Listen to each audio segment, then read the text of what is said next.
Hi, everybody, and welcome back to Don't Praise the Machine. This is episode number 163.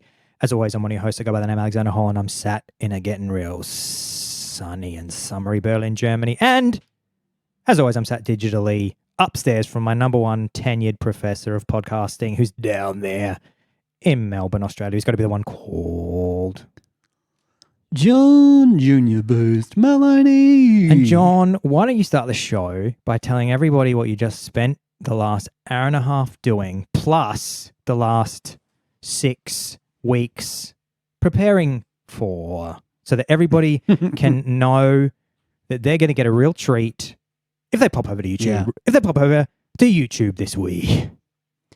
They're going to love it because I'm looking at myself and I look better than I do in real life. We both do. We both look better than we do in real life. It's true. Because I've set up my Sony, I can't remember what the make CVE10 camera. CVE10 camera. Got my lens finally. Sigma 16mm f1.4. Thank you. And I've got all my little doohickeys that attach to it. And I've got my key light on, my yellow light on in the background. I'm good to go. Like, this is as professional as I've ever been about anything. I don't even take lawyering this seriously. So yeah. Well, imagine you can do this cool. now. You Pretty can, cool. you can. So we've spent the last couple of months researching cameras and lighting and lenses and picture profiles and color grading so that we can deliver you a podcast that looks as professional as it sounds and feels. And today marks the day that we're finally there. I've been using the Sony ZV-E10 with Sigma 16mm f1.4 lens for a couple of months now, and I've been diving into the tongue. Rolls of the tongue. I've been diving into the settings, getting them so tight and ready because I didn't want to waste John's time because I knew he'd start screaming at me if I didn't get it all ready. So I spent 2 months trialing every possible setting in the 700 Sony menus. I finally got them right. I sent a test to John and he said, make us look more cinematic. I don't like that picture profile. Immediately. Have it on my desk. You said, at 9 a.m. What kind of rubbish Sony bullshit color science is this? You promised me that the Sony color science was superior to the Canon color science. And then I said, I promise I can just change a few settings with a little gentle twist and I'll get us looking real good in Cine 2 color science. And so here we are. And John, you'll be able to look you'll be able to look like this now on your law calls when you're imagine that. Imagine this now. Or when you do, people will feel like they're talking to the fucking president. I'll be like, we better believe. Pretty sure he's got that wrong, but let's give him the benefit of the doubt. It's an amazing. As soon as it switches on, you kind of go, wow! Suddenly, what I was using before, so I'm just fidgeting with it. Suddenly, what I was using before feels like fucking, the I don't know enough about cameras. The original camera from the 1800. It used to look like a it used to look like a Polaroid picture, and now it looks like Star Wars. Now it looks like IMAX. Now it looks like coming to you in IMAX. That's our next thing. Is we'll have to do the podcast with IMAX cameras, and then there'll have to be a screening at your local IMAX cinema every week of Don't Praise the Machine. If you want to go down and just watch a split screen of me and John back and forth in IMAX. We'll be like that douche who shows up at various celebrity events, Met Gala and so on, and has that really quick action camera, that motion capture camera. Have you seen that? I don't think I have. And people do, he'll go, excuse me, Jessica Chastain. I do. I have seen it. Yeah, go on. Yeah. Can you come over and do a twirl and maybe some pistol fingers at the camera? And then she'll do it and it'll capture this little moment. We'll do that. We'll just have like weird, unnecessary gestures that we capture in thousands of frames. And Just spending tens of thousands of dollars on filming a podcast. And every week just doing pistol fingers. Do pistol fingers again. Do sweeping pistol fingers cam again every single week. So now, and the reason we're saying it, everybody, is if you have not checked us out on YouTube, this is the week to do it, because we finally both look like Jimmy Donaldson, aka Mr. Beast.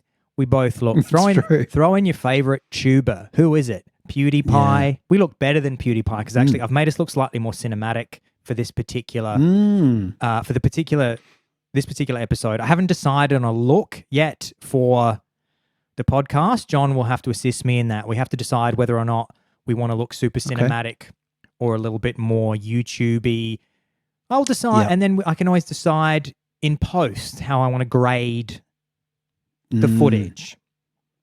Yeah, I'd like a kind of gritty 70s neo-noir detective movie kind of, like French Connection type. Yeah, I'll just add tons and tons of film grain and other lo-fi kind of flaring effects. So I'll give us that Taxi Driver look. Totally. Something like that. That's what I want. Yeah. I got to tell you, I know now why a lot of those influencers will have a bit of a run, and then they'll go and get themselves ploofed, because I'm now looking at myself in very high def going, I better get that age spot lasered off. Or got to make sure that you fill the face that's beginning to sink, like our dear friend Ryan Gosling, who was for many years quite a natural looking man, and he's just gone hard down ploof path, and we love to see that. We celebrate every time a celebrity climbed Ploof Mountain. He's climbed the ploof peaks. Every time that a celebrity reaches a certain age and they start to real nip and tuck their head, we celebrate that here. There's a couple of coming of age moments in a person's life.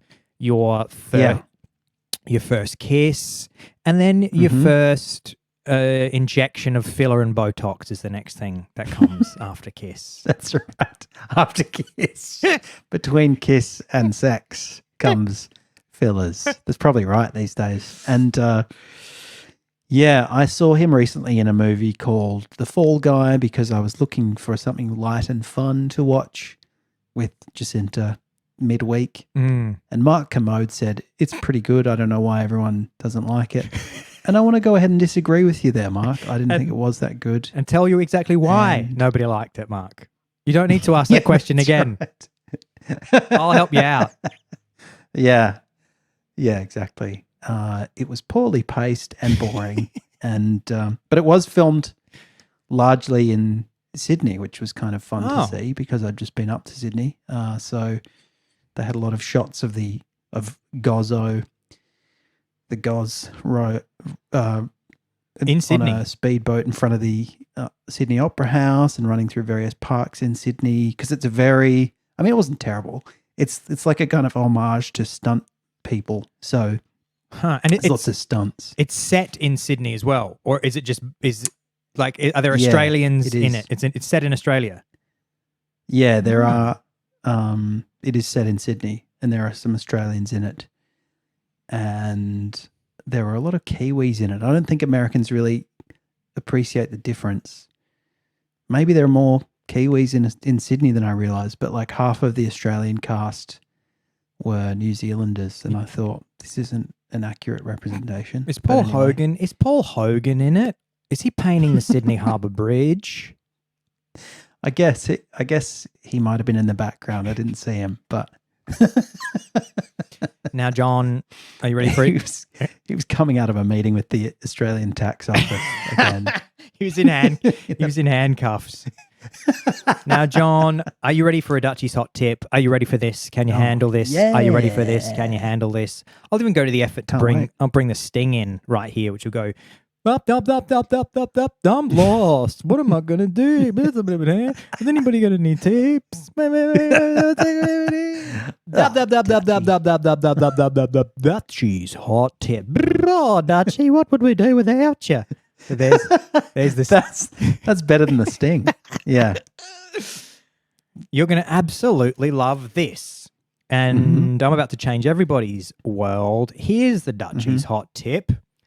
Alcohol-free beer first thing in the morning. Have you done this? Interesting. Have you done this? Because I know you're a big Nort head. You're a big alcohol-free beer head. I am. In fact, right now I'm drinking Guinness has gotten on the bandwagon. And look at how beautiful the product looks now in the frame, John, with the Guinness in focus and you out of focus. I want to say thank you, Sigma 16mm. Straight in face, can of Guinness. Yeah, they've gotten on the zero alcohol market. So if you want to change the consistency of your bowel movement, you can just drink 8 cans of Guinness alcohol-free a day. Alcohol-free beer first thing in the morning. Have you ever?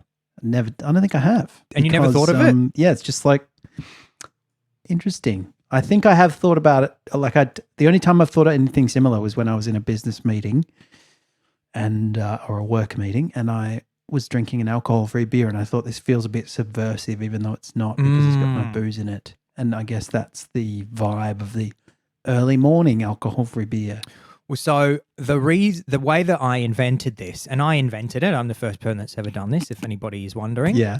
The way that I invented this is that I was on holiday with friends, or I have been on holiday with friends in various sunny European spots over the last 5 or 6 years, which is the time in which I've tried to decrease my alcohol consumption. And typically on group holidays, the beer first thing in the morning, particularly when it's sunny, you're in Greece, it's a thing. Yeah. It's a thing that feels very natural and normal, particularly if people are a bit hungover. You wake up and maybe you have a coffee, and then straight after it, it's like maybe 9 in the morning, and somebody's just like, yeah, we're on holiday, fuck it, let's have a fucking beer. And then you have a beer in the morning in the sun to get the day started. Yeah.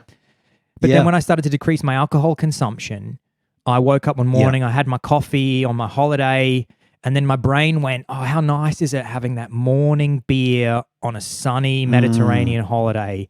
But then I said, oh, but I don't really want to, that's not what I really want to do anymore. I don't really want to be half cut before lunch, even though I'm on holiday. And then I thought, hang on a second, there's a sin alcohol in the fridge. Sin alcohol is what the Spanish call non-alcoholic beers. Yeah. Dorado, I think, is the brand that I was drinking in Spain. And so I thought to myself, hey, man, why the fuck not?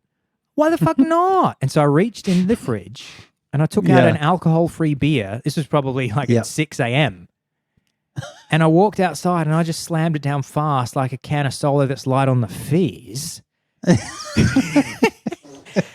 And I got that classic, what do you call it? Like a psychosomatic kick from thinking that I'm having a little party time because I'm getting that beer taste in my mouth that I always associate with letting loose, feeling free. And it's a bit naughty doing it in the morning. Letting loose, feeling free. I don't want to be you. I just want to be me.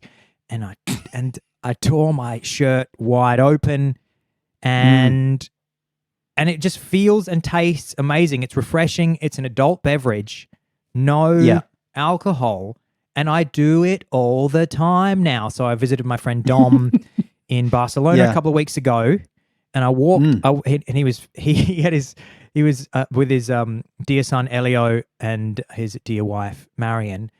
And they turned around and looked at me and they're like, what the fuck are you doing? And I was like, what? It's alcohol-free beer in the morning. I'm changing the game. I've invented this. And then they stopped for a second and they said, he's right. There's nothing wrong with this. He has invented it. He has invented it. And I sat down on the couch at 6 a.m. with an alcohol-free beer, that cool, refreshing taste. And it just got me ready for the day. And I was having a holiday time with an adult beverage, and I do it all the time now. I drink loads of alcohol-free beer, like, I don't know, 20 cans. I'll drink 20 cans of alcohol-free beer in the morning. Start the day. I'd like it if you just sort of started acting rowdy for no particular reason as well. You're like, Come here, Elio. Oh, just ruffling his hair. ruffling his hair, putting my face into my hands, going, guys, I'm fucked up. Guys, I'm fucked up. What do you do? Guys, Please don't tell my wife I love her so much. Guys, I knew I was supposed to pay my taxes, but I didn't understand. I'm fucked up.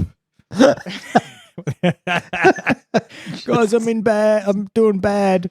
I didn't want to say, but I came here for a different reason. I really need some money. Guys, I fucked up. And then just fall asleep.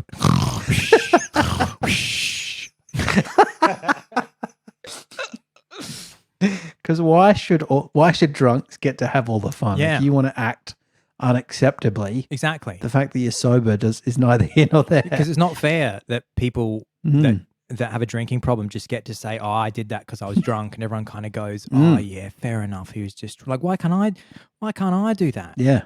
Why can't I Just do it because I want to be a prick occasionally. Why can't I upset people and then say I should be allowed to as well? Like the same way that people that smoke cigarettes get to have 1,000 times more breaks at work than anyone else. Similarly, It's true. I should be allowed to I should just be allowed to upset people at a social function just slightly every now and then, even though I'm stone cold sober. Now, John, will you make a promise? Will you solemnly swear to try alcohol-free beer in the morning before the next show and tell me how it feels? I know your fridge is loaded up with those alcohol-free Guinnesses. It is. Will you I'll have my morning shower just with a can of Guinness. Well, this is the other thing I was going to say, because shower beers are a big thing as well. Everybody, a few years ago, somebody introduced me to shower beers. Oh, mate, before you go out, have a hot shower and a cold beer. It's like magic, which it is. I would always recommend people do that with a can of beer. You don't want to be dropping glass in the shower. But I am not going to lie to you. I recently had alcohol-free beer in the shower. I drank half the can and I used the other half to cleanse the key areas like a multi-shampoo. That's lovely, yeah. Although I would recommend something alcoholic for that purpose, because you need to really get what you're doing is just adding to the bacterial complexity. That's of true, those actually. regions. I do need that. I do need Just that. Adding a variety of yeasts. Yeah. Well, alcohol, like the first fleet of Australians and early white Australians just used to be a little bit pissed all the time because it would make the water, would kill some of the bacteria in the water if it had booze in it. Exactly. Yeah. And I still do that just as a precaution. So now have a glass of water. So now that we have the Sigma 16mm, John, that I've told specifically in the settings that we went through this morning to focus on your face, you should be able to put your hand up and solemnly squat and see, like, pull it back a little bit and hold it up. Just hold it up like this. Oh, like a swear. Yeah. Yep. And push it forward a little bit. And say, actually, maybe I'll have to change your settings because you can see yours is focused on you can see all my crutch calluses. There you go. And do you swear on your mother's life that you will have an alcohol-free beer? It's a bit heavy. In the morning. Sure. Fuck, I better do it now. Yeah, I do. Swear on your first sons. Swear on the eyes of your child. Solemnly swear that on the eyes of my child that I will have a shower beer with an alcohol-free beverage. Yeah. And guys, as long as we both shall live, so help me God. Anybody else that's done this, let us know. hello@dptm.org. And I should also give a shout out to Tommy, who emailed us this week. He sent a very beautiful email. Tommy Christian. I want to say real thanks to you, Tommy. That was a lovely email, Tommy. Thanks. Yeah, thanks heaps, Tommy. I sent it to John and I sent a nice reply, and he's also replied back to me, which I promise you, Tommy, I will reply back to that one as well. I've just been deep in Sony menu settings for the last 2 weeks. Now. Yeah, I want to thank you for that because it's a labyrinth. I did not realize how complicated cameras were. I was like, oh, there's going to be like a zoom setting and a focus setting. Yeah. There's probably about 100 options in there. More, yeah. And it would have, if I had to sort that out on my own, well, I wouldn't have. Couldn't have done it. But thank you also, Tommy. Tommy sent us a letter, a note, just saying, you know, it's been great listening to you all this time, and thanks very much for doing what you do. And so many of you who listen as much as Tommy have never taken the time to do that. True. So I want to thank you, Tommy, for taking the time to do that. Tommy goes to the top of the ladder. Tommy has won himself a double pass to the Royal Adelaide Show this week.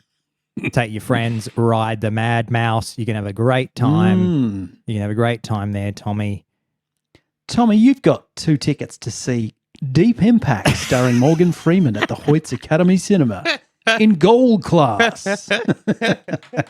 Exactly. They're on their way to you. So anybody else, I wanted to say, if you've drunk alcohol-free beer in the morning, let us know. hello@dptm.org. Or you can hit us up on the Instagram account. Yeah. Now, John, you said to me in the week, I'm so ready for this brand new camera. I'm so ready for our new YouTube channel. I'm ready to do my part.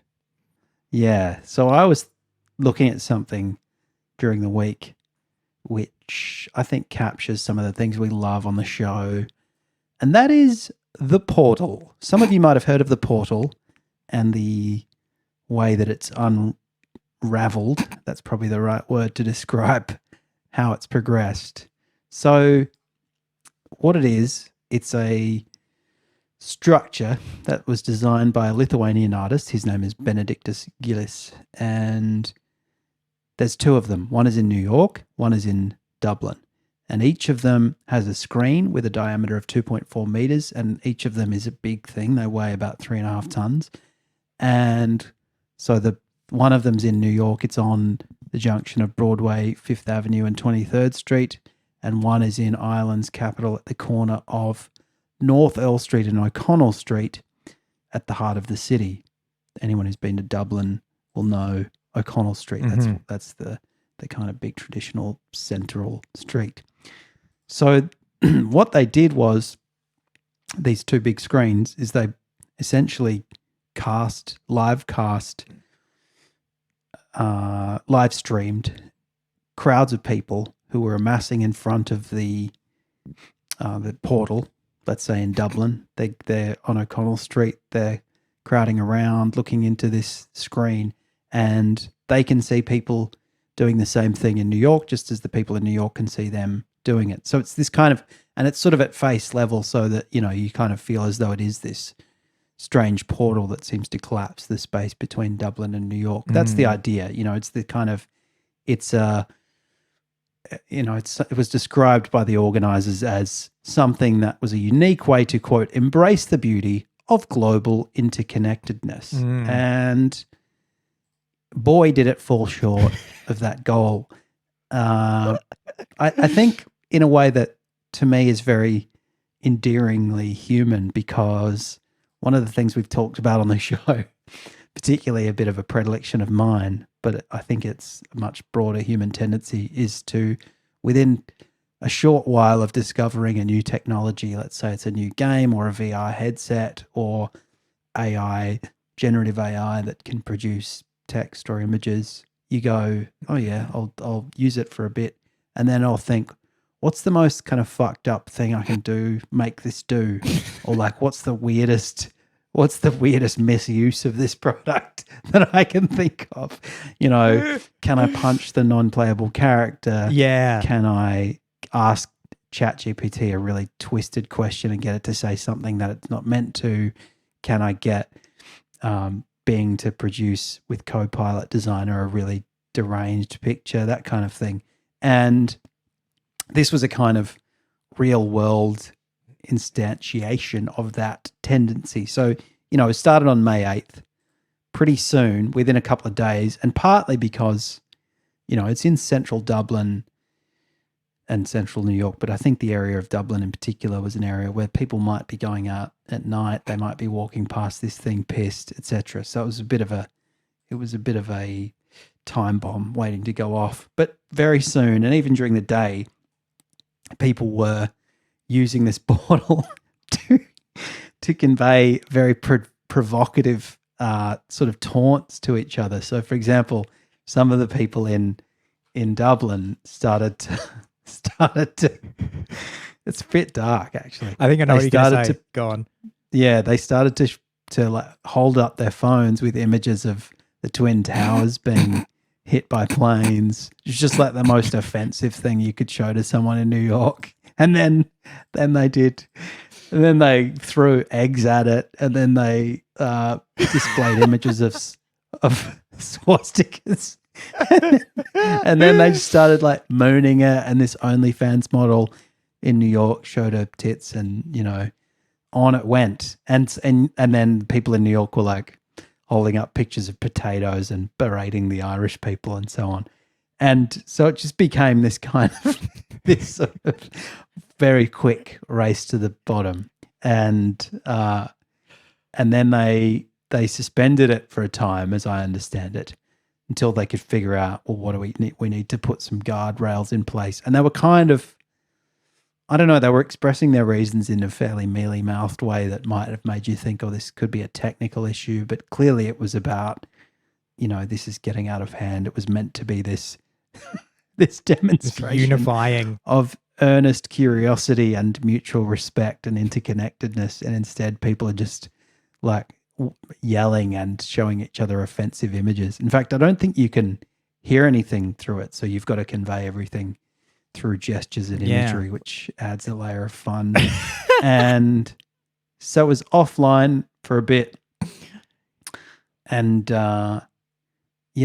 Benedictus Gillis, who had said, he'd said this, which I think is a aspirational quote that didn't really come to pass. Portals are an invitation to meet people above borders and differences and to experience our world as it really is, united and one. And I wonder if you were to ask him now, would he still feel that that's the way our world really is? Or is it just full of people who don't appreciate art and want to offend each other? But anyway, I think now they've managed to, just in the last couple of days before we've gone to air, as it were, they've managed to restore it with a few tightened up functions. So, for example, if you like try and block it, it will just turn off. And if it's got a kind of blurring function, which they might use to sort of prevent people from showing offensive images to each other. And I mean, it's just the latest of a long history, a long human history of saying we can't have nice things. We tried to create a society where everyone got along. Turns out we need regulation, because if you don't have it, people are shit to each other in a matter of moments. It makes me... and it's a sad tale. It makes me think that people in local government, these sort of people that end up in these positions, in these like bureaucratic roles, green lighting these kind of projects, just have not thought anything. Like, because I could have told you that was going to happen. Like if you'd said to me, we're thinking of setting up these kind of portals between two countries, the first thing I'd say is, okay, that sounds dangerous, because I can kind of imagine what might happen. But before I jump to conclusions, tell me where you're going to put them. And then the first thing they'd say is, well, we're going to put one in New York. And I might go, okay, and where are you going to put the other one? And if they said Dublin, I'd say that is literally the worst place we want to put it in central Dublin. And I was like, do you not understand the way that Irish people interact with each other?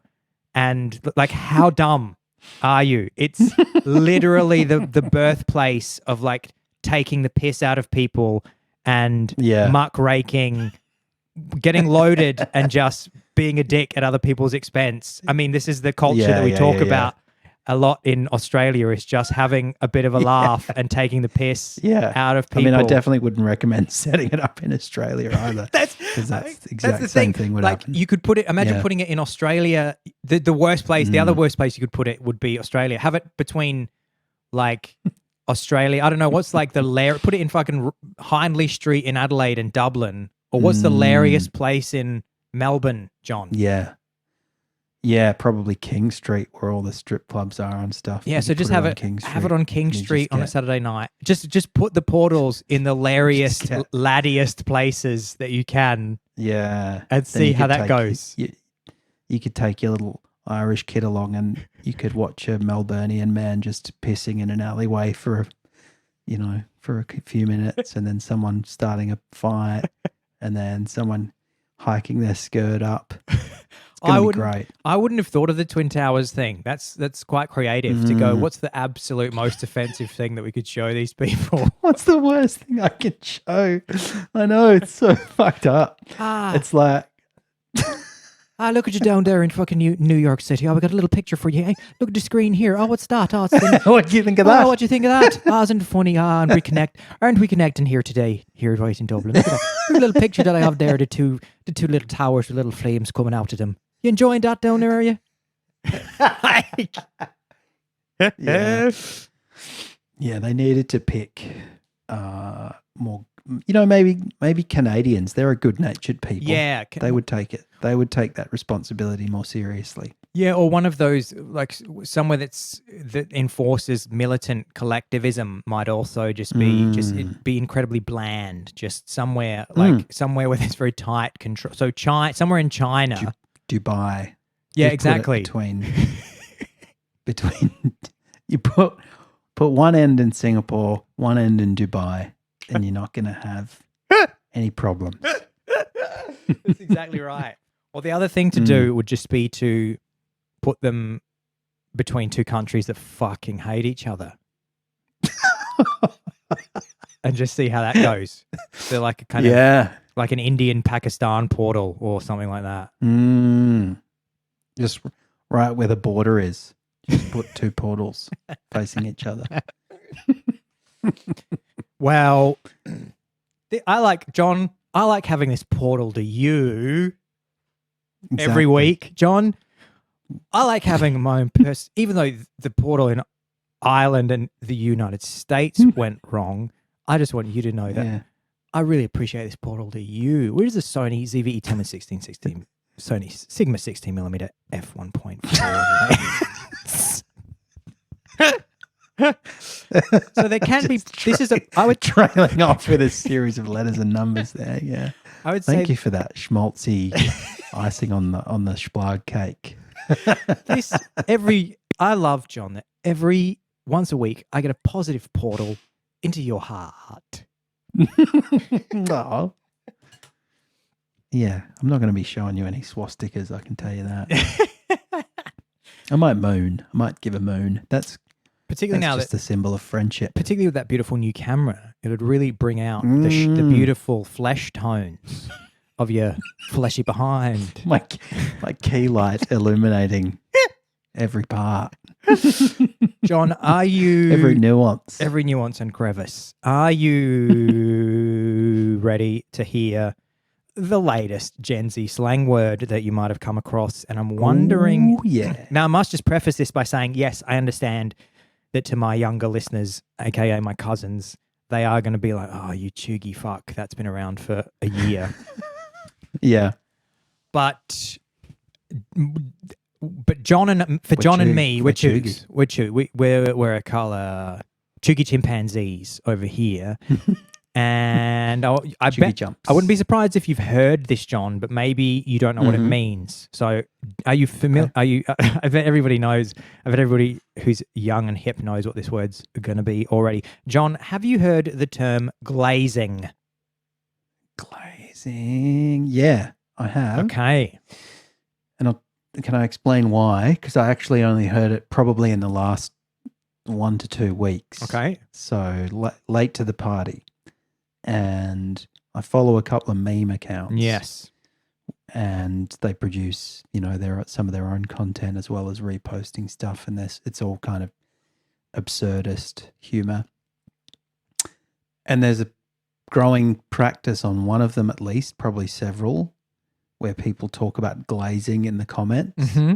And so, somebody will post a meme and then, or, the account owner will post the meme and then someone will comment, I don't want to glaze, Uh-huh. but I love listening to I love your account so much, blah, blah, blah. And it's become like an in-joke for some reason Yeah. for them to be like, I don't want to be a glazer. That's right. And then go on to glaze. It's all So from that, I infer that it means kind of being a sort of starry-eyed, sycophantic fan of something. correct. Is that more or less what's going on? synonymous with dick riding. Simply put, Okay. it refers to the act of excessively praising or complimenting someone, often to an extent I see. that becomes cringeworthy or annoying. And it's funny what you've mentioned there is Mhm. people have almost become aware of the fact that Gen Z internet language is so kind of disposable and culturally hilarious that people started using it genuinely, and then it got overused so much that people started using it ironically probably within a space of like 2 weeks. It went from being used as like this is a genuinely cool term to people like this is uncool, and then people were going, I'm using it in an uncool way now because I know that it's uncool, much like the Australian mullet. It's the cycle is getting faster and faster as we always knew it would. Yeah, it's going to be days. Soon it's just going to be like hours between a word going from hip and underground to overexposed. Yeah. And then resurrected ironically. And then post ironically. Yeah. back to being authentic again and genuine. Through the Eurovision looking glass. That's the cycle everything goes through.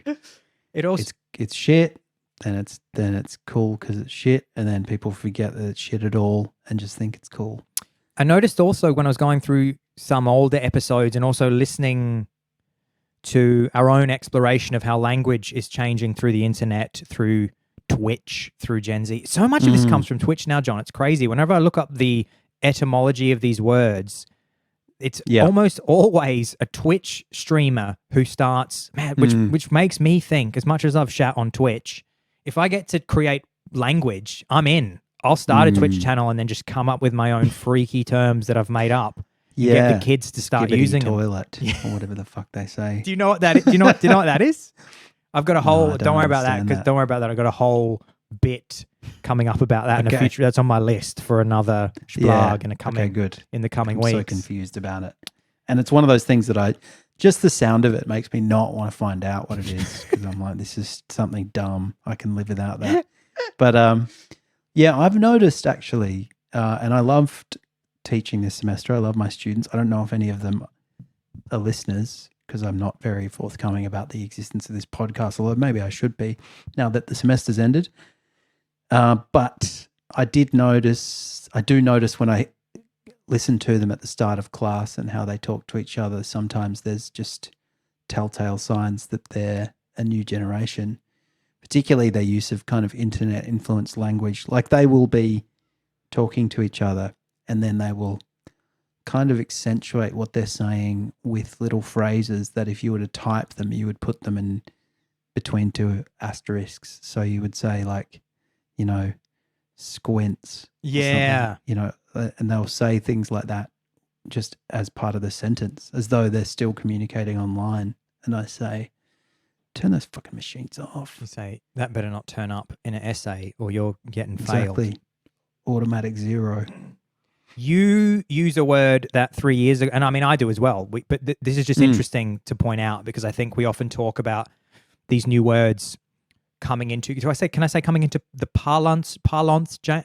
How do I, what's the? Parlance. The parlance. I just say parlance. Yeah. Coming into parlance. The vernacular. Coming into the vernacular. A word that 3 years ago you would have just seen Jake Paul and Logan Paul using and you'd think, oh my God, this is fucking lame. Stop saying that word. But now everybody just uses it and it's a good word. Flex. So you've used you might not be aware of this, but you've said on the podcast a couple of times, like, oh, that's a bit of a weird flex, or maybe he was flexing on me. So we all just use flex now because instead of that is weird, isn't it? Instead of I wouldn't have thought I'd used it, but I'm sure that's. And now that you've mentioned it, I know for a fact that I have and do. And it's funny because, it goes through that process as we've talked about of you go, that sounds off. Sounds like you're inventing a word unnecessarily. And then suddenly it seeps into your language. just like Logan and Jake did into my heart. I like flex. It's a good. I think it does speak to a kind of modern phenomenon of people showing off online almost, or a kind of. Totally. I'm wondering. I think it does serve a purpose. Flex. What would I replace it with? What would I say if somebody was showing off online? I'd say. I mean, I guess you could say they were being boastful or egocentric or boast. That sort of doesn't capture it though, does it? Because a flex can be sort of a more implicit than a boast. Yeah. It can be just something you say, which doesn't necessarily involve you saying I'm great, but it's demonstrating that you're great. So it is something you could do with an image and not just with text, whereas a boast is generally verbal in nature. Interesting. It's clever. Yeah, and obviously we've had to change the goalpost because our traditional censure for displays of arrogance has no place in modern society, where everyone is allowed now to be self-interested and boastful in a way that would have made us cringe a few years ago. Absolutely. And I'm assuming that the word flex comes from like people that would go to the gym and flex their muscles to show off. That would be my guess, which is quite clever. That you would say, he's flexing. She's flexing. Yeah. And like a flex, you might think somebody's doing it surreptitiously, but you can see that they're doing it. Yeah. Flex. I like flex, and we love mid. Flex. We love mid. Mid's the greatest word of the last 10 years. We're not just here to mock these developments. We're just here to sort the wheat from the chaff.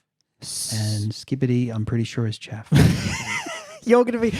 The Skibbity thing, it's so deep. I can't begin. I don't want you to look... Actually, maybe I do. Maybe I'll like it. I'll send you a little primer, because I think you'll need... If I try and explain it to you on the podcast, it won't make any sense whatsoever. And it is so deep and weird and layered and coming from the youth and coming from the internet that it really does deserve its own research team. So we'll get Colin on that in the week. Thanks, Cole. Thanks, Cole. If you wouldn't mind. Cole, send John the report on Skibbity Toilet that I've had you preparing over the last couple... Monday 9 a.m, please, Cole. Monday 9 a.m. Thanks. Cole. John, we're at 43 minutes, and you said to me, this is perfect timing because we have spent... Just throwing me in it. We spent the last 6 hours deep in the Sony menu settings. We've got the cinematic look that we've always dreamed of. And then you said to me that you're going off for a Friday afternoon colonic irrigation. Was that what you said that you were having? Yeah, I am. I'm not going off. I'm doing it at home, but it obviously takes a bit of preparation. But yeah, Jacinta's gone off on a girls' weekend away. So I'm having a traditional boys colonic irrigation here in Brunswick. Invite the boys round. Can't wait. I've put some newspapers down, and we're just gonna go for broke. What are you doing? What are you doing now? You've got a din. I'm going to my friend Bryony's place to see her little baby. Oh, have dinner. It'll be nice. And I would like to mention one thing, just as a little small outro bit, if I may. And that is, I don't know if anyone of our listeners, I think I've talked about it on the show before, has listened to or has watched the show Alone. Oh yeah, I think we talked about it where people you got Jordan and Marta obsessed with the show. You mentioned it, and I don't think they'd heard of it, and then they started watching it, and they're just like, that show John talked about is the best show we've ever seen. Yeah, it can be great. So when you get survivalists on there, so that, the basic premise is people get dropped off in the remote wilderness and have to kind of fend for themselves. They might get kind of 10 items to choose from, but generally very basic items, and they've got to kind of, make their own shelter, find food, etc. And the first season of Alone Australia was, I think, last year. That went pretty well. Now they're in season 2. And it's sort of gone off the rails. It's probably the most boring season of Alone that I've ever watched. And And one of the reasons for that is because they have kind of over-equipped them with stuff, it seems to me. And it's an interesting bit of kind of reality TV subterfuge where it's quite hard to find the relevant information, but you can find online the items that they're allowed to choose 10 items from. And they include things like food rations, which seem to me not in keeping with the spirit of the show for you to just be able to take a bunch of food with you. And it's clear that a number of they don't tell you as well, I don't think, they said on the show who had taken what exactly. And then they'll say, there's this one contestant who's this kind of well-meaning hippie, but she's a bit ineffectual and she doesn't seem to have caught or foraged anything. Or she basically, in the first couple of episodes, found these berries on the ground, ate a shitload of them, and then got diarrhea. And which happens when you just eat stuff off the ground and it's in New Zealand, actually. It's not even in Australia. But anyway, she eats these berries. She's got the runs. And then it's like day 45 and she's still on the show. And I'm thinking, well, hang on, how is she doing this? She must be not faring too well. But then it'll use language like, well, she hasn't had protein in 14 days. And I think, okay, what has she had? So she's just eaten these little secret sachets of rations, I think. And then they've also got bows. They've got sleeping bags. They've got tarp. They're basically just at the level now where they're just like poorly prepared campers. They've got fish hooks. And so I think let's just forget this and do something else, which, I mean, what it's become really is a kind of ketosis in the wilderness competition, because nobody's that good at hunting or foraging, and it's just who can ration their rations and starve the slowest, basically. And so I had this flash when I was leaving Melbourne Law School this week after another great class, and I went up to get some lunch, and I went past the staff lounge. And as there often are at universities, there was a conference room that was occupied by these people, who were the the Victorian branch of some, legal society having their lunch. And it was, cucumber sandwiches and coffee out of one of those little coffee pots that you see at workshops and conferences. And I thought maybe this would be a great way to rejig the alone concept. Just say to people, you can only survive on food that you can obtain by blagging your way into meetings and conferences and workshops that you're not meant to be at. And because I do sometimes think when I'm in these environments, I think, I wonder if I could just sustain myself by finding out what's going on and just attending things that I'm not that interested in for the sake of having a cheese sandwich and a coffee, and then I just go on to the next thing. Definitely. Pocket a bunch of Arnott's biscuits, then go to the next thing. Go on to like a morning. Go onto Eventbrite and just look up what various networking. You just go, oh, I'm going to go to some real estate networking.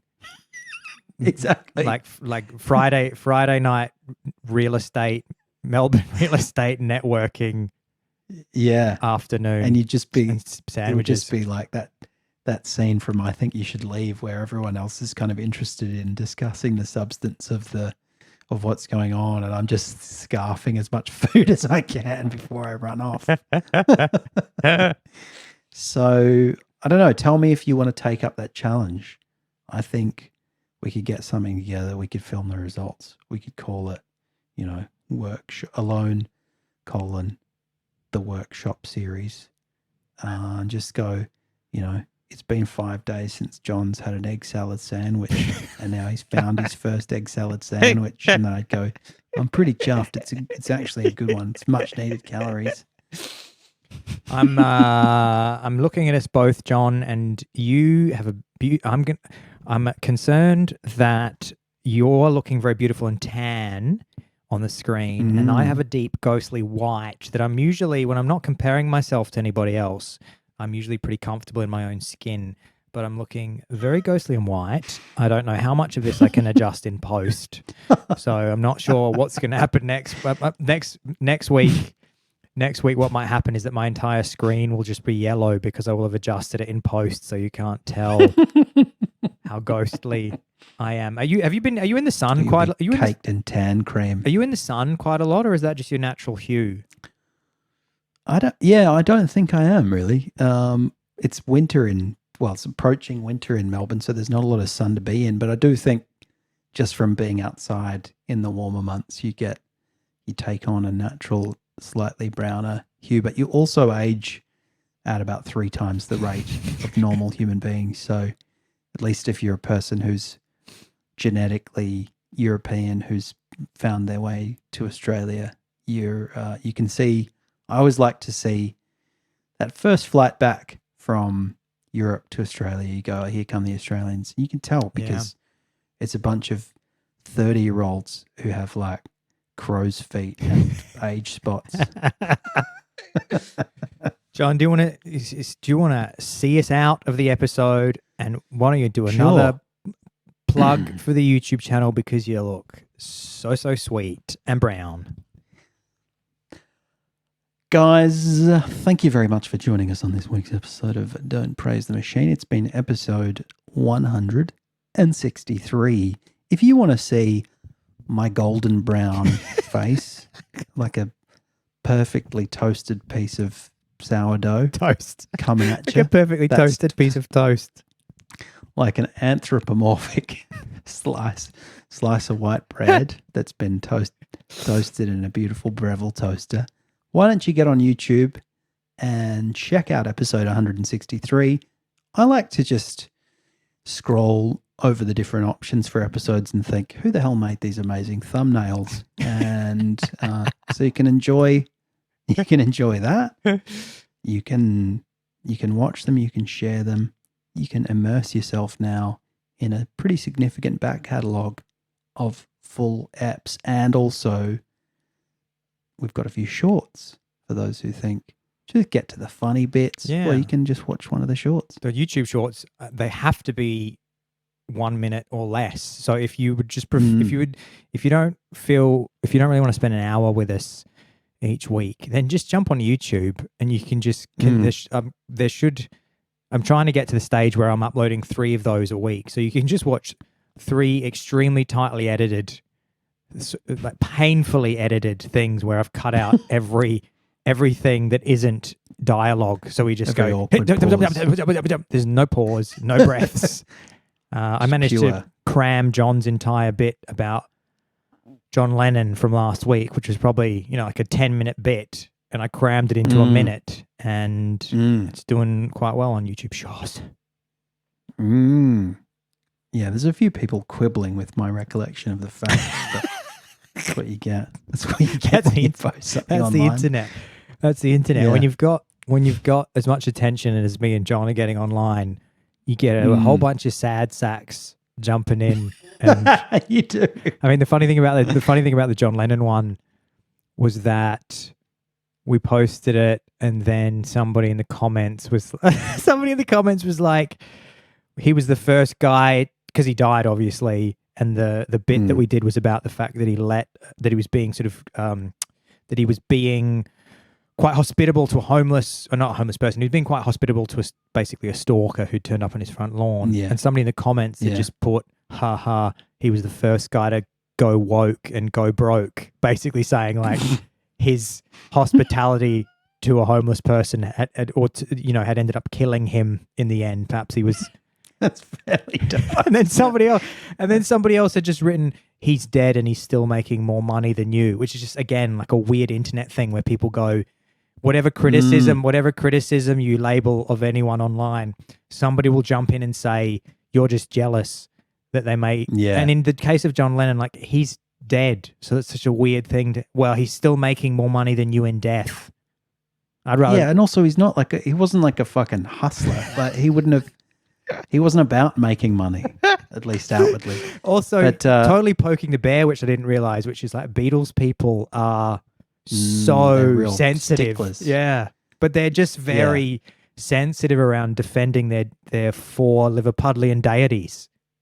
Yeah, that's right. And somebody said this guy wasn't, because I was using, slightly hyperbolic language because I was trying to be funny. And so I said things like Yoko broke up the Beatles, which is obviously a misleading oversimplification. And I said this guy was accosting John Lennon. And then I said, then he sat down to a roast dinner and people were like, well, first of all, that's tea and toast that he's eating. I'm like, fucking, I'm not, this isn't the History Channel, for Christ's sake.